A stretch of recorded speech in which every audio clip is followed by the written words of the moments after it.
Après 15 mois de travaux, le nouvel échangeur d'Aigrefeuille-sur-Maine de la A83 est désormais opérationnel. Cofinancé par le département de Loire-Atlantique et Vinci Autoroute, ce nouvel aménagement permet de faciliter les échanges et d'améliorer la desserte des territoires traversés par l'A83.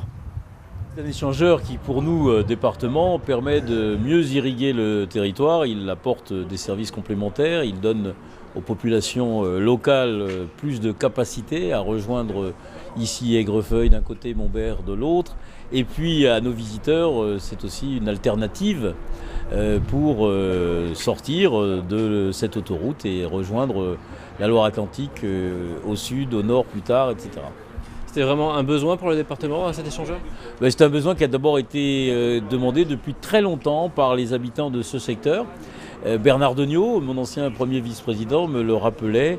C'est une demande forte qui a été exprimée ici par les élus, par les habitants depuis longtemps. C'est un projet qui a été mûrement réfléchi, puisque vous me disiez tout à l'heure que c'était très compliqué de créer des routes. D'abord, ce projet avait été intégré dans la déclaration d'utilité publique de l'autoroute A83. Donc il était déjà prévu au moment de la construction de l'autoroute. Il fallait ensuite le financer, et donc le département a participé à ce financement pour permettre justement cette irrigation. Bien sûr, le groupe, l'exploitant Vinci a également contribué à cette participation. Et puis il a fallu les études, les réserves foncières, puisque un échangeur comme celui-ci, nous le voyons sur place, occupe une place, un espace très important. Vous parliez aussi tout à l'heure de route du futur. Est-ce que vous pouvez nous définir un peu ce que c'est qu'une route du futur ? La route du futur, nous la construisons tous les jours, c'est le paradoxe. Mais j'ai souhaité engager ce débat à l'Assemblée départementale. Nous avons eu ce débat il y a une quinzaine de jours en Assemblée pour finalement promouvoir une route en fonction des usages. Vous voyez ici, nous ouvrons une bretelle d'autoroute. Hier, j'étais à Boye et à Bougnay pour inaugurer une piste cyclable.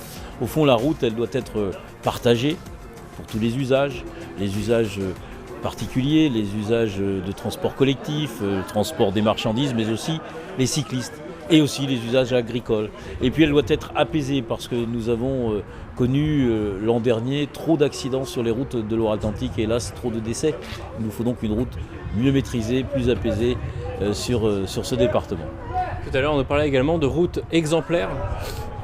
Oui, parce que la route, je le dis, elle doit être respectueuse, d'abord respectueuse de la vie, mais aussi respectueuse de son environnement. Elle doit être économe en espace, elle doit préserver les terres agricoles, elle doit préserver la biodiversité. Voilà la route du futur, mais la route du futur, nous la construisons déjà aujourd'hui. Puisque cet échangeur, évidemment, est un échangeur exemplaire et partagé. Oui, je pense qu'il obéit à un certain nombre de normes, de contraintes, et notamment tout ce qui touche à l'eau et à la biodiversité. Des études environnementales ont en effet permis le recensement de 31 espèces protégées et de restaurer leurs habitats naturels à proximité du chantier.